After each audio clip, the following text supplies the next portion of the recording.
How's it going, my fellow YouTubers? I'm super excited to be with you again for my second video on this channel. If you liked the quality of the first video and want to see more quality content, please give it a like, subscribe, and comment. It would really mean a lot to me starting up this channel. But if you are watching this video right now, I just want to ask you to do something really quick for me. I'm going to put an icon in this corner of the screen, and you just have to click on it, and it's going to be a poll that's asking you what kind of future content you would like to see in the next week or so. I'm trying to post a video at least once a week, so that would really help me get an idea of what you guys want to see. Even if it doesn't sound really interesting to you personally, any of the topics, just go ahead and vote for what sounds the most interesting to you. So alright, let's jump right into it. Alright, so how to learn whatever you want to learn. These are going to be my 6 biggest pieces of advice for anyone out there that's trying to learn something new, whether you're in college or you're just someone who's trying to engage in some new material. I think these will not only help you learn it well, but also retain more of the information and just become more of an expert learner.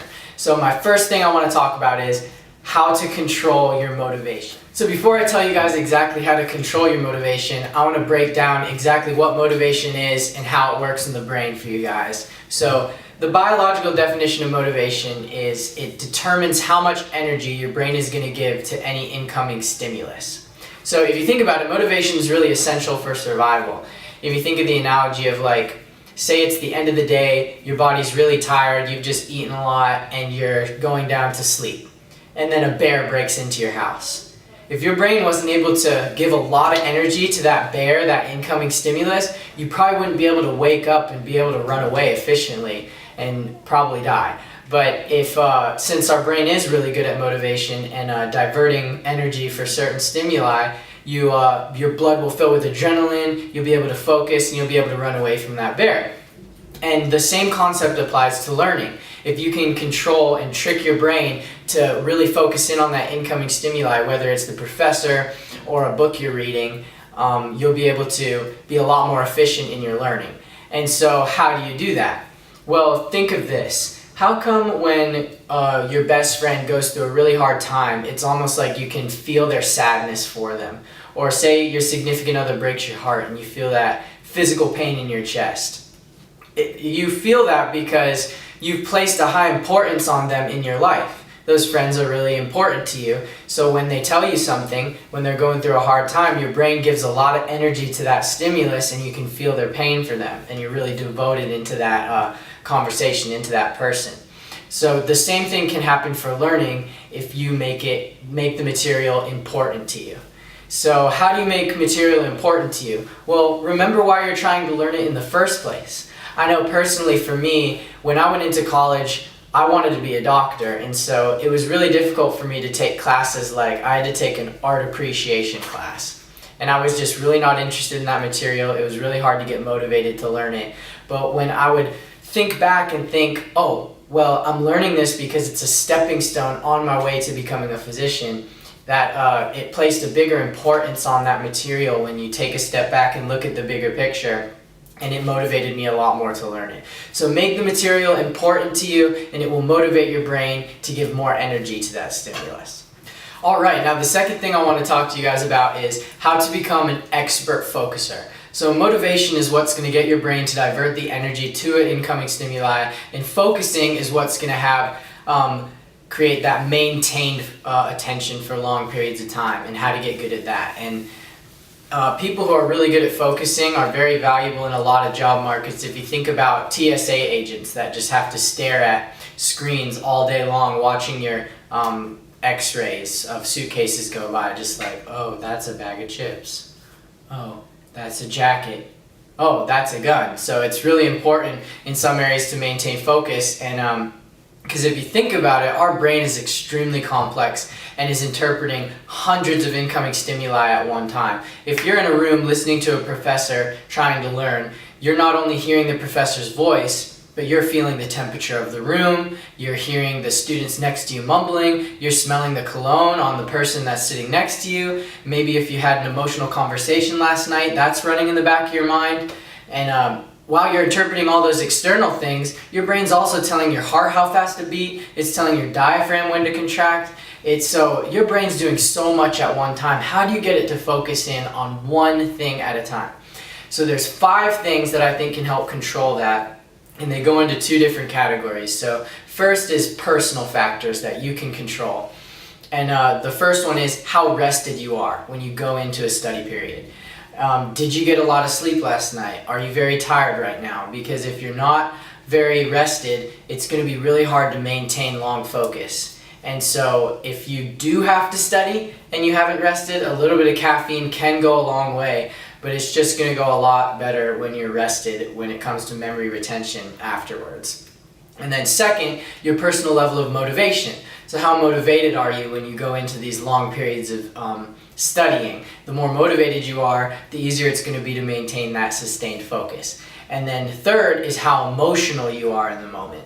So it's generally not helpful to your brain if you're feeling very emotional, very upset, or very sad when you go into a study session.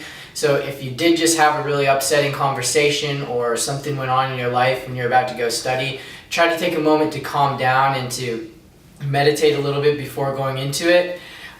There is research out there that shows emotionality can help you in high pressure circumstances, but generally when you're just trying to focus in for a long period of time, you don't want to have a lot of emotional things in the back of your mind that are distracting you.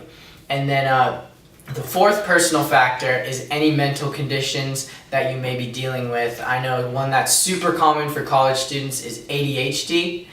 And so that one's a little more complex. We could probably do a whole nother video on just how to handle that. But in general, the brain has a lot harder time silencing other stimuli and focusing on just one. So those individuals have to expend a lot of extra energy to focus on one stimuli for long periods of time. And it can be quite draining. And that's why psychostimulants can help those individuals a lot, like Adderall or Ritalin, because it gives their brain the extra energy that can really help them focus in on one stimulus. So if you do deal with ADHD or you know someone who does, unfortunately you will have to take some extra time, extra hard work to train your brain to focus in on another stimuli and block out others.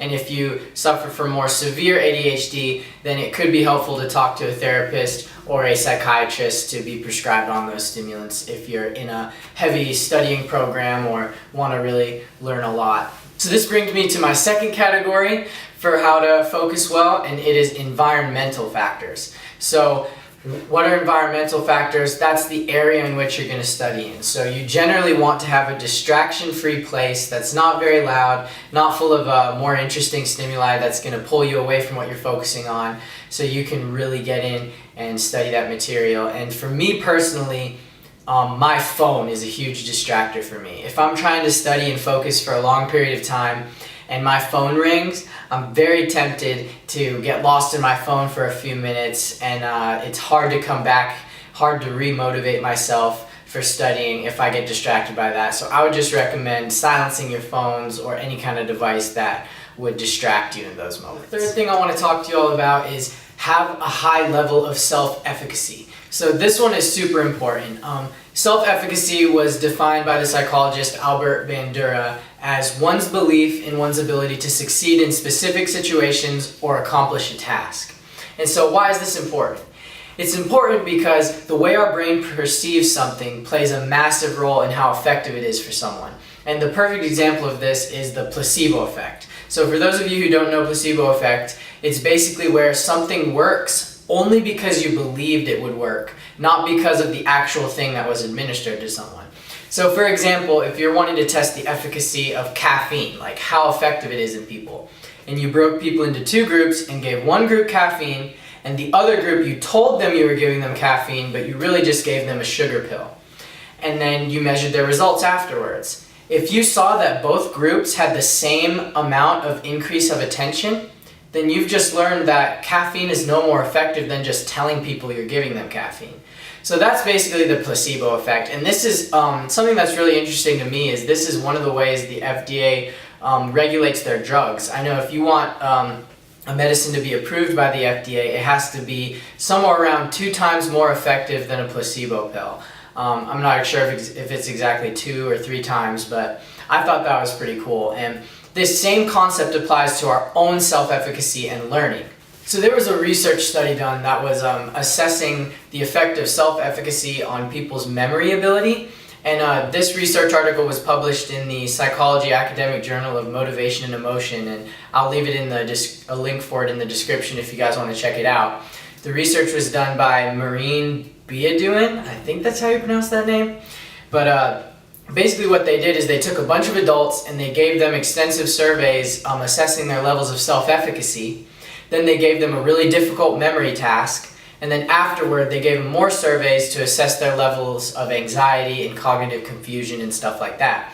And basically what they found is there's a direct causal relationship between how much self-efficacy someone had going into the task and how well they performed on the task, and the people who had higher self-efficacy had lower reported rates of anxiety and cognitive confusion afterwards. So self-efficacy really does work. If you believe that you're going to be successful going into a study session, then you're literally going to be tricking your brain into a placebo effect of doing better, having higher motivation, having higher energy to devote to focusing.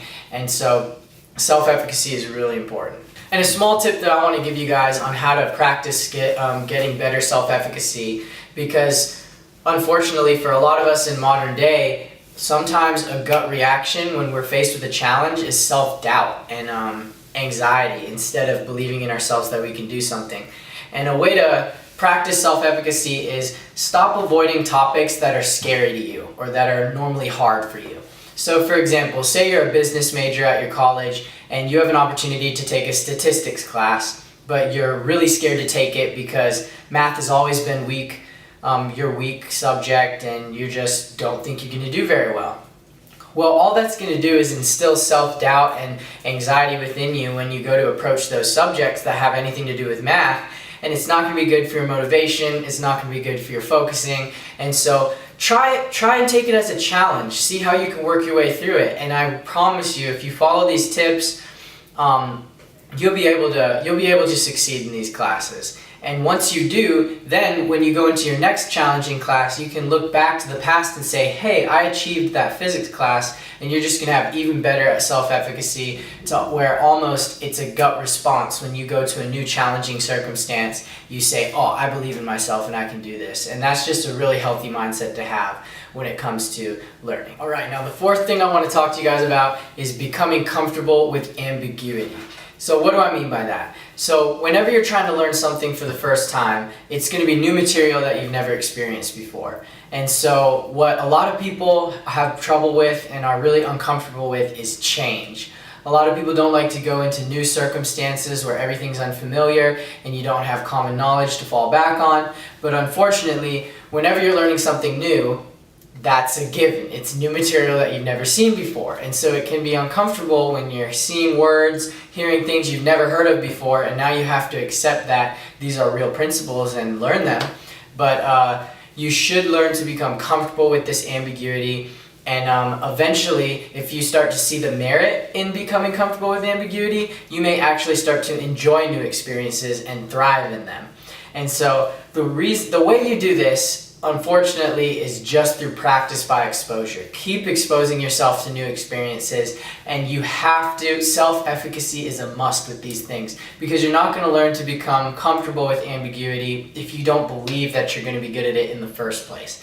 So really practice self-efficacy and go into new situations believing you'll be successful, and you'll learn this skill. And once you go into new circumstances, it'll almost be like an automatic switch that your body turns on, to where you get into this mode of exploration and enjoying these new circumstances. So become comfortable with ambiguity. That brings me to my fifth tip for you guys, and that is learning to look at the bigger picture. So when you're learning new material, it's very easy to become discouraged when you look ahead and see how much you have to learn. For example, when you're learning a new language, sometimes the most discouraging thing you can do is go and talk to a native speaker, because you may hear them saying 1,000 words you've never heard before, and it just feels like there's no way you can attain that level of fluency, and so it's very discouraging.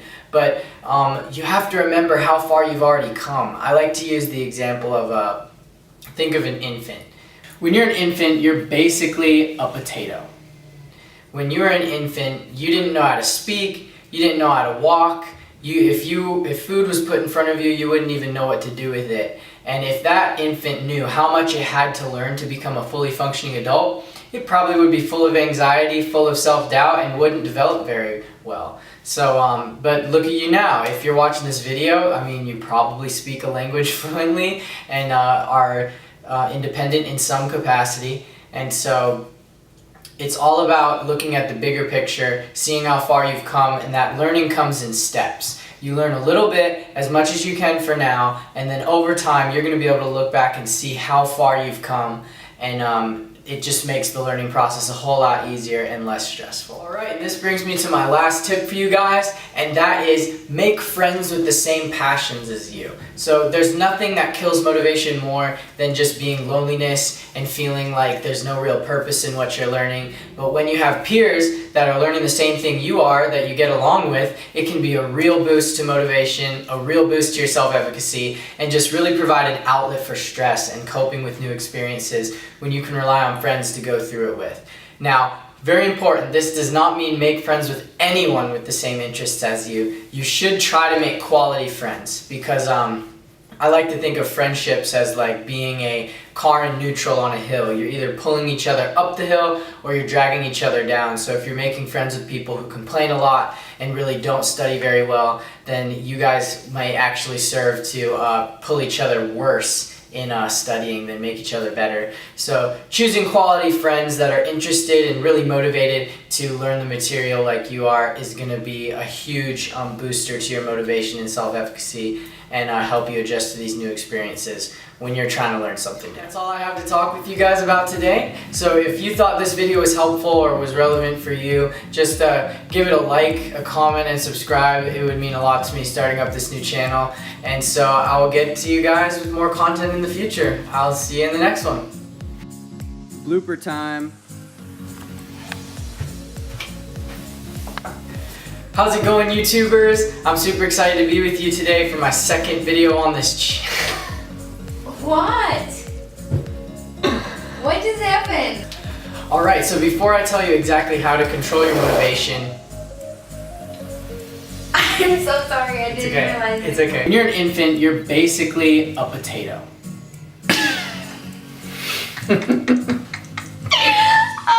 I'll see you in the next one.